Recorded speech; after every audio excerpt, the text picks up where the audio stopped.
And now, this is the way it used to be about 30 years ago. This is one of the first Sprinters, basically a 1995 model. And this is my chance to experience it. Just look at these seats. The interior is so simple. It's got a 5-speed manual transmission and a diesel engine. So let me take it for a quick spin and let's figure that. Oh, it does not even have a tachometer.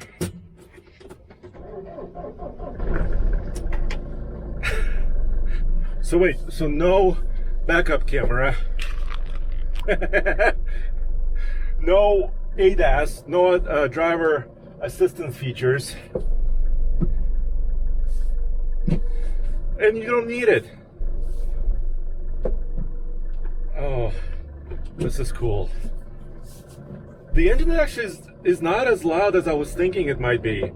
I thought it might be really rickety and rackety for an older diesel, but it's not. It's actually, well, I guess it's only 30 years old. I mean, it's not that old. Everybody wants it. So, and it's one of those things that you're supposed to be in the experience. There's no tachometer, so I don't know what RPM the engine is running at. So you're just listening to it, you're in it. You're in it to win it. So Mercedes-Benz is celebrating 30 years of the Sprinter, and this is why this is here.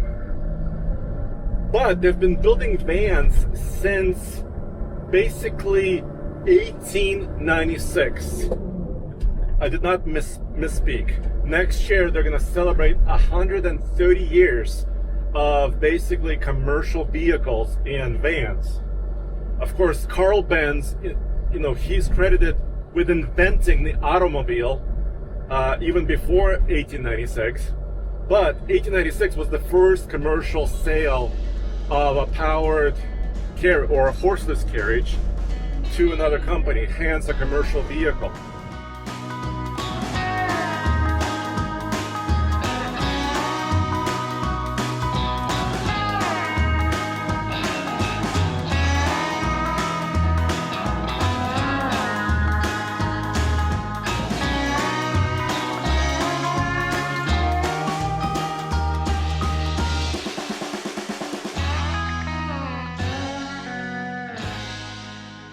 What you see here is basically the first commercial van. This is an 1899, yes, 126-year-old vehicle, basically one of the original commercial vehicles. So this could carry up to about 600 pounds of payload, has a 1-cylinder, 2.7-liter engine.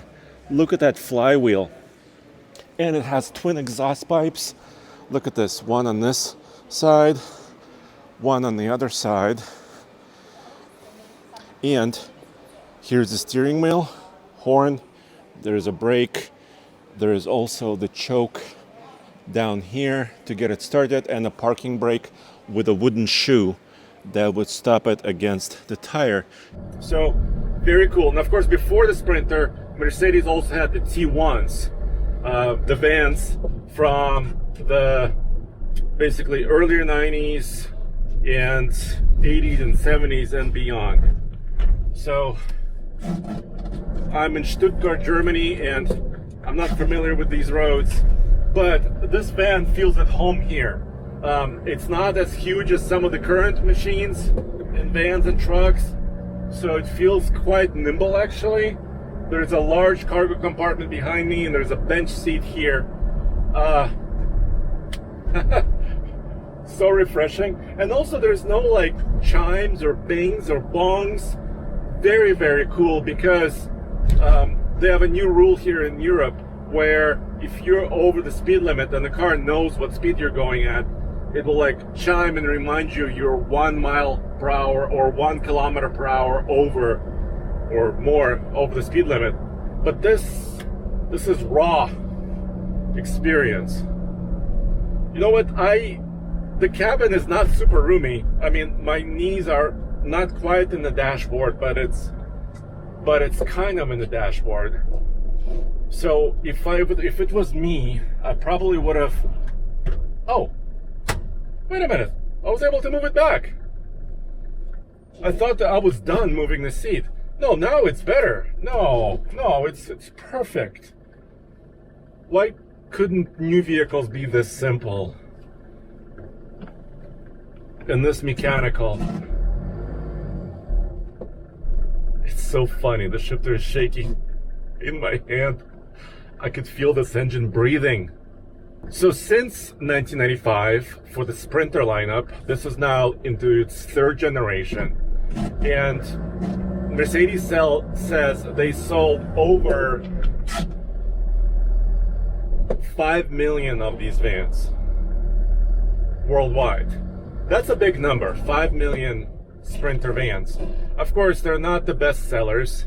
It's at least when you look at Ford and some others, especially in the North American markets, Ford sells many more Transits, and there's other manufacturers, of course, Ram, ProMaster, and we don't get VW vans, commercial vans in the US, but Volkswagen is also a very huge player in this space. I just need to turn around. But 5 million vans, and now they're thinking even into the future with the next generation of the Sprinter van. It's still going to be called the Sprinter.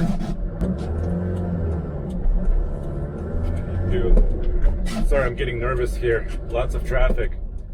Okay, all right, let me turn this around. Turn this around. There's cabbages growing here.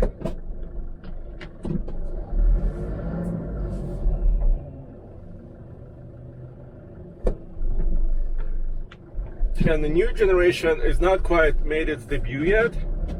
The fourth generation or the next generation Sprinter van. But we have a small glimpse into the future, and you could see it. And here's a little preview into the future of the Mercedes-Benz Sprinter.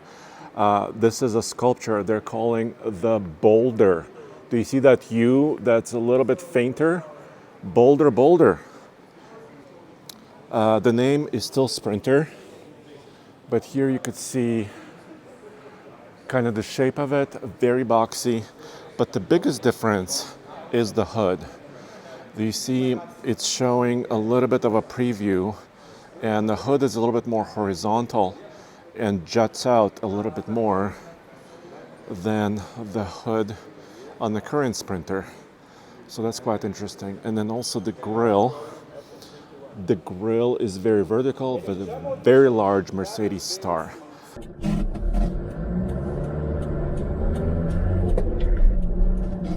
Okay, I'm gonna accelerate hard. Oh yes, this is not a fast van. But it works quite nicely. Well, there you have it, guys. 30 years of Sprinter van, and I cannot wait to see what really the future brings and what powertrains they will have. Mercedes said that they will have a combustion engine and also electrically powered vans in the future. So we'll have to wait and see. Thanks for joining me. I'll see you next time.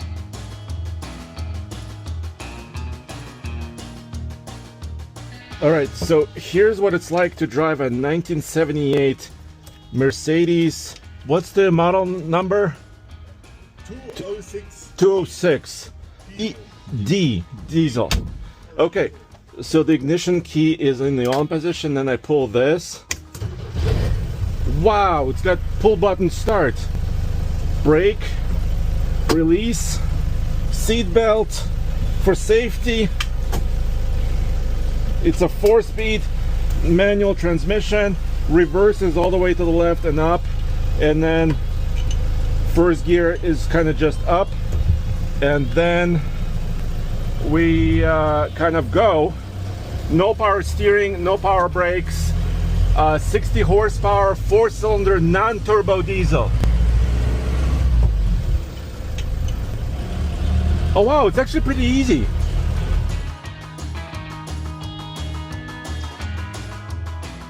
I'm at an undisclosed location in Germany, and this is Mercedes-Benz historical collection, heritage collection. Well, this is a video van right here. modified to have a camera person sitting behind it. But here's a look behind the scenes at what they have in store. Check out this machinery. We have some 319 models here. Here's a panel van. Hey, Aaron.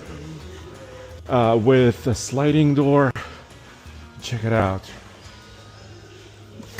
Here's a sedan that was turned into a little pickup truck. Another panel van.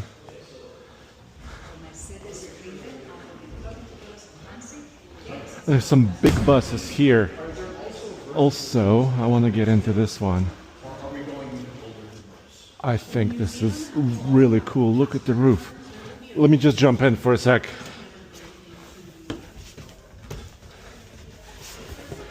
Wow. It clicks like a bank vault. Wow. Super cool. This is 1955.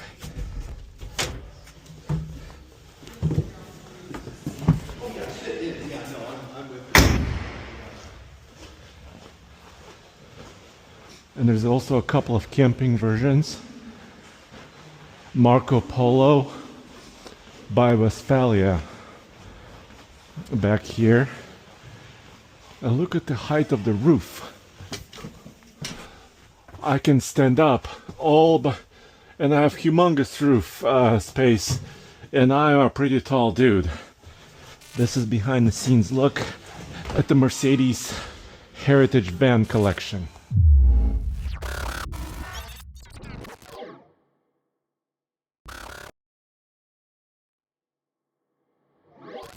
Hello? Hey everybody! Wow! Boy, do I need a haircut. Things are kind of weird on YouTube right now. Most creators in the car space are down 40 to 50% year over year, which is why I want to give a huge thank you to our Patreon followers for keeping us going during this crazy time. And as a thank you, you guys are getting access to some crazy new content like this. Yeah, Case can put down some dogs. I will say, you did show me a picture of you where you had 7 brats on your plate. Or and 5. It was a I'm pack sorry, of 5. That's a lot, Hot dogs dude. are so much more embarrassing than brats. In retrospect, that may have lost us more Patreon followers than it gained us. But seriously, guys, a huge thank you to everyone on Patreon for following us during this crazy time. For just $2 a month, you get access to behind-the-scenes clips and crazy, weird podcasts. So check us out. Thanks. Appreciate you.